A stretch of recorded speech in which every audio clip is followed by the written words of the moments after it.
Bien, aujourd'hui, on va voir comment changer une commande de la vitre sur une Renault Laguna. Alors, quand la vitre descend plus, soit c'est la vitre électrique qui marche plus, donc le moteur du lave-vitre qui est plus bon, soit c'est autre chose, et en l'occurrence là, vous entendez toujours le moteur, donc il est toujours en vie. En général, c'est plutôt une petite partie plastique qui est à l'intérieur de la vitre et qui empêche la vitre de descendre. Par contre, si vous faites ça, hop, voilà, en fait on peut descendre la vitre à la main, la remonter, et en fait le problème vient, comme je vous le dis, d'un petit morceau de plastique. Voilà, on se présente comme ça. Je fais tout tomber ça. Alors, vous avez plusieurs modèles, évidemment en fonction du véhicule. Donc ça c'est la partie en fait qui est généralement cassée à ce niveau ici. Voilà. En gros, vous avez une tige, vous verrez dans la vidéo tout à l'heure, qui coulisse dedans, et à un moment donné elle perfore. Donc ici il y a un trou d'ailleurs déjà, mais en général c'est sorti du logement, et c'est cette partie là qui est défaillante. Certaines pièces n'ont pas l'épaisseur ici, vous êtes obligé de la refaire vous-même. Donc quand vous commandez, ça peut être intéressant de commander une pièce avec un petit tissu comme ça qui est prévu. Vous verrez la pièce que j'ai enlevée tout à l'heure, qui est prévue déjà pour refaire l'épaisseur qu'il y a là. Et puis il y a cette petite pièce aussi, dont vous verrez l'utilité qui est fournie avec. Donc ce kit là il est intéressant, ça coûte 10 € sur internet. Vous pouvez voir ça sur eBay ou sur d'autres sites. Voilà, donc ça vaut pas le coup de s'en passer. Et encore une fois, c'est un petit peu de boulot, c'est peut-être 1 heure ou 2 à passer, mais ça vous évitera bien les frais. On va s'attaquer à la garniture. Donc il y a un premier bloc à défaire ici. On passe le tournevis et en général celui-là vient assez facilement. Il y a l'enceinte derrière. Ensuite, il va y avoir des vis un peu partout. Il y en a une ici en dessous. Bon, il faut chercher, hein. Et tout autour, il y a un certain nombre de vis. Je vous indiquerai lesquelles de toute façon au fur et à mesure. On va déjà défaire cette partie-là. Voilà, donc vous voyez que ça vient assez facilement. Ça pose pas trop de soucis.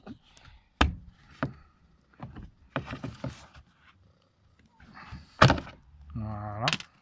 Donc là déjà il va y avoir une vis ici, une vis ici. Ça on va l'enlever aussi au niveau de l'ouverture de la portière. Ce bloc là on va le retirer aussi. En fait il faut essayer de tout décoller. Voilà. Donc ici on a deux vis Torx à déposer, une ici.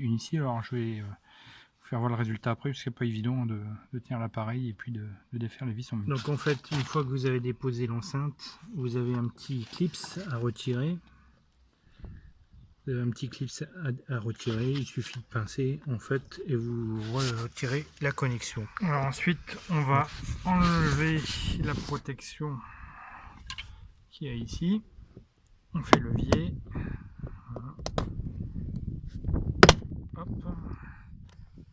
C'est presque sorti déjà. Vous voyez qu'avec une seule main on y arrive, donc avec deux ça sera encore plus facile. On va retirer ça et là pareil, il y a un connecteur à retirer ici, voilà, pour pouvoir sortir la commande de vitre. Donc on vient de la même manière appuyer sur les cosses. Voilà, hop, voilà, donc hop, c'est retiré pour la deuxième partie. Donc ça c'est vu. Ensuite, à l'intérieur de la commande de la porte, vous avez un petit cache ici qu'il faut déclipser pareil avec un tournevis, et vous avez une vis Torx à démonter aussi, à dévisser.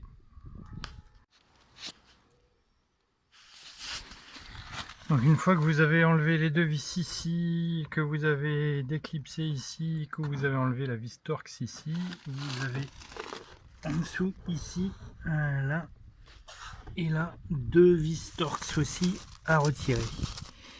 Bon voilà, donc là on a retiré tout ce qui tenait la porte. Alors maintenant il va falloir faire levier légèrement, en fait ici, un peu partout, pour décoller la porte. Il y a des clips, vous allez voir. Il faut y aller doucement, en tâtonnant un petit peu partout. Voilà, donc en fait il faut coincer un tournevis et vous allez trouver un joint dedans. Alors je sais pas si on va bien le voir, mais en fait vous avez le joint, voilà, on le voit ici là.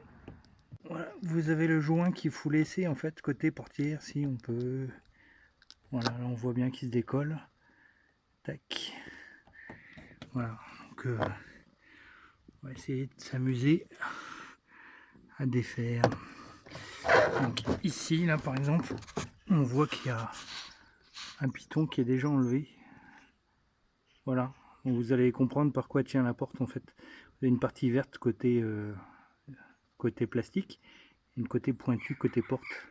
Et en fait c'est ça, en faisant levier, qu'il va falloir retirer un petit peu partout. Bon, pour la suite, il vaudra mieux prendre des outils plus larges pour éviter d'abîmer les montants. Mais bon, le jeu, c'est de décoller, de regarder un petit peu où sont les pitons de maintien, comme je vous ai montré à l'instant, et de décoller progressivement la porte. Voilà.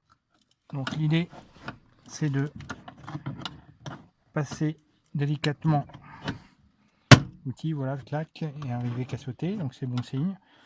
Et puis vous continuez comme ça tout autour. Je vous dis, le joint va rester sur la portière si vous y prenez bien. Voilà, tac, un autre, etc. Vous faites tout le tour de la porte comme ça.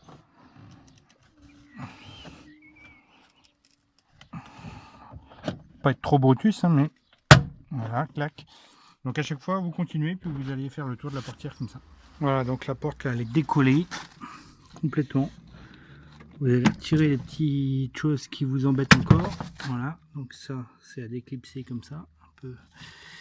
Ça, c'est à déclipser. Ça, on l'a déjà retiré en fait, puisque c'était l'enceinte.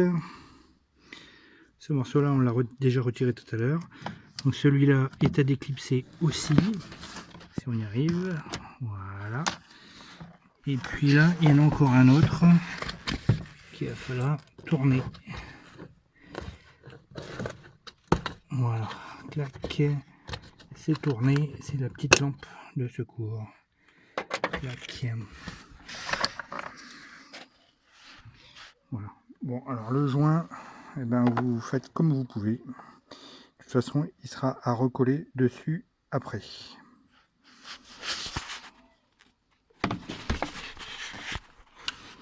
Donc le joint, je pense qu'il peut être enlevé. Il sera recollé de toute façon sur la porte. Bon voilà, la garniture retirée. Ce qu'il y a de bien, c'est que j'ai réussi à peu près à maintenir l'isolant en place. Et qu'ici, il faut le recoller un petit peu. Si vous savez un peu plus, vous recollez. Ça, je recollerai contre la portière à la fin aussi. Ce qui va nous intéresser maintenant, c'est le moteur du lave-vitre qui est ici, en fait, et qui est maintenu avec 3 vis, celle-ci, celle-ci et celle-ci. C'est plutôt des écrous d'ailleurs. Donc, c'est une clé de 10, je vous ai pas dit. Donc, on va dévisser le moteur du lave-vitre. Une fois que vous avez retiré les 3 fixations ici, donc l'idéal c'est de passer la main à l'intérieur et de venir en fait à ce niveau là pour ressentir les éléments. Normalement vous devez sentir qu'il y a la fenêtre qui est maintenue par un petit piton, voilà, donc qui est en fait cette pièce qui a été commandée là, que je vous faisais voir tout à l'heure.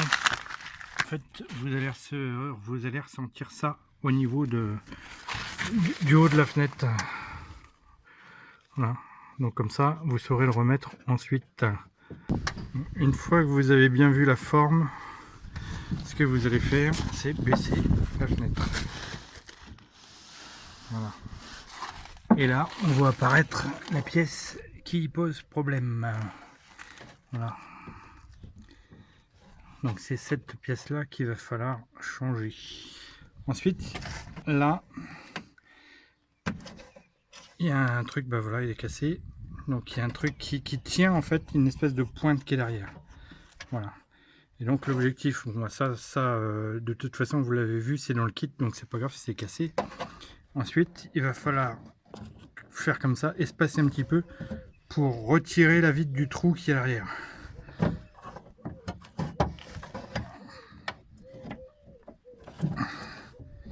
Voilà, hop.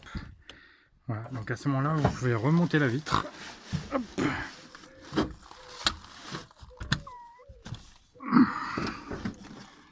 monter la vitre.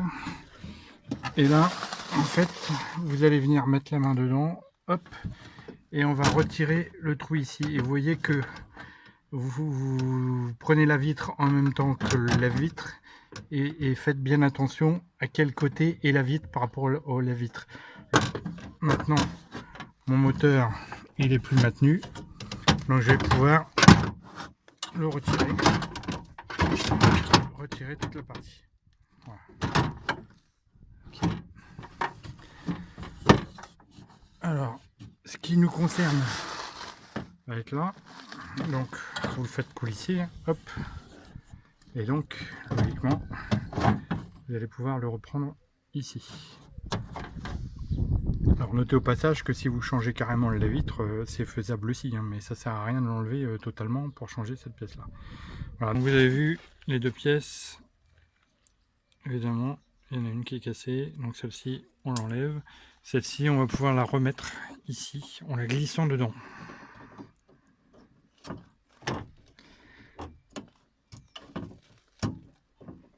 Alors sans la casser c'est mieux. Voilà. Donc là elle est dedans. Voilà, donc il est parti d'ici, vous le coulissez jusqu'ici, d'accord. Et là on va pouvoir le remettre comme il était.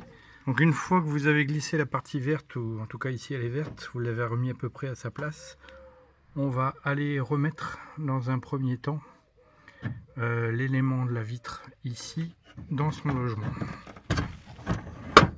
Donc tout à l'heure je vous ai fait voir un petit peu que la vitre était devant. C'est pas toujours facile à passer. Voilà. Donc remettez-le bien devant, c'est peut-être ça le plus dur parfois.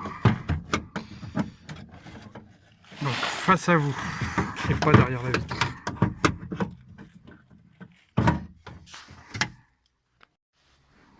Voilà, donc là je l'ai réussi à le remettre. Je sens la vitre, en passant mon bras, je sens la vitre derrière. Maintenant on va pouvoir redescendre la vitre. D'accord. Donc là j'arrive en butée de la pièce en bas. Donc la vitre est là.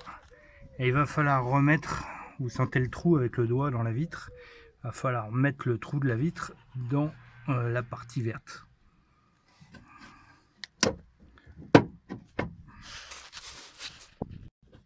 Voilà.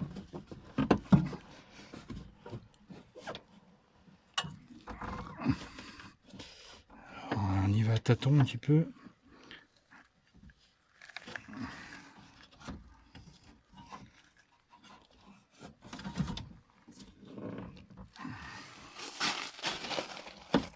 Voilà. Donc là, elle y est. Et donc je vais venir bloquer comme ça derrière pour bloquer le mécanisme. Voilà. Voilà. Donc là, elle est remise. Donc là, si je ne m'abuse, on va pouvoir essayer.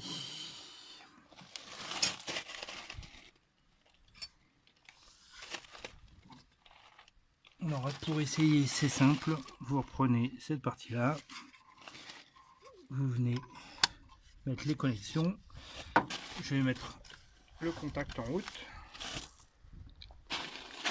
Voilà.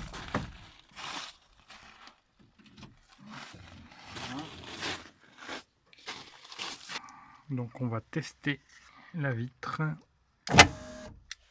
Voilà, donc à partir de là ça monte. Alors n'ayez pas peur, ça remonte par saccade. Il faut aller jusqu'en haut. Et une fois que vous êtes en haut, vous laissez bloquer comme ça. Et normalement, quand vous allez dans le sens, voilà, ça redescend. Et dans le sens, ça le fait plus. Donc c'est une sécurité sur les vitres.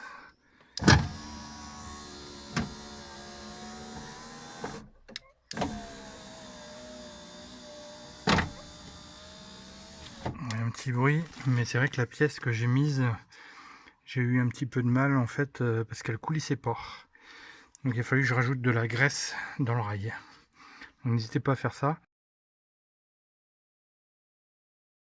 Alors, si ça marche pas, il y a plusieurs choses à entrevoir. Déjà, bon bah là c'est remonté, hein, j'ai remonté donc je vais pas le redémonter, mais si vous voyez pas le goupillon sortir au moment quand vous avez démonté, vous pouvez prendre le moteur et puis le tester de l'extérieur.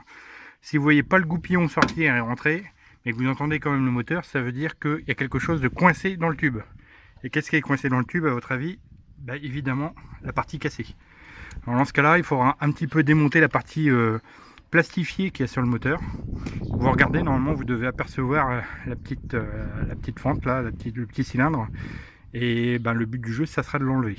Voilà. Chose qui peut arriver aussi, la partie verte que j'ai remplacée, donc la partie blanche à l'origine, il faudra la visser autour du goupillon pour que ça rentre bien dans le cylindre. Voilà. Alors, des fois ça y va tout de suite, des fois il faut plutôt le visser.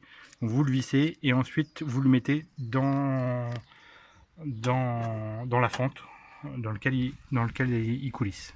Voilà. Donc c'est deux choses qui peuvent arriver en plus qui expliqueraient pourquoi ça marche pas au moment du remontage. Alors maintenant, les vis de fixation là sont remises. J'ai remis comme j'ai pu la mousse, c'est une mousse autocollante de toute façon. Si on veut, on va remettre un petit peu de colle sur les joints ici et ici. D'accord. Et puis après, ben, vous allez faire exactement l'inverse de ce que vous avez fait tout à l'heure. Il va falloir s'armer de patience et puis remettre la porte en place. Alors on va commencer par remettre la petite lampe de secours là. Hop, on la visse, c'est réglé. Ensuite on va passer les différents connecteurs où ils étaient. Voilà. Et puis on va remettre, fixer ici ce qu'il y avait à la poignée de la porte. Voilà. Et ça ici. Voilà. Bon. À ce niveau là on a fait le plus dur, on n'oublie pas le passage des câbles ici. Et maintenant on va venir fixer en haut déjà. Voilà. Et le but du jeu ça va être de remettre les choses, les rivets évidemment en face. Bon, je vous laisse et je vous reprends juste après. Voilà, donc là on a remis la vis qui était ici. On ne pas oublier les passages de câbles ici pour le haut-parleur. J'ai remis les deux vis qui étaient en dessous, les deux torx. Voilà. J'ai renclenché comme j'ai pu les pitons sur le côté. Et là il nous reste le haut-parleur à brancher, la commande. Et normalement ça sera fini. Bien, bah écoutez, voilà le boulot. C'est plus facile à remonter que à démonter au final. Et cette vitre marche magnifiquement bien. Donc c'est impeccable. Donc de toute façon elle ne va pas en bas habituellement. Hein. Voilà. Bon bah écoutez, pour 10 €, voilà une réparation rondement menée. Je vous dis à bientôt, j'espère que ce tuto vous aura servi. N'hésitez pas à me poser des questions si vous en avez. Allez, à plus tard, salut!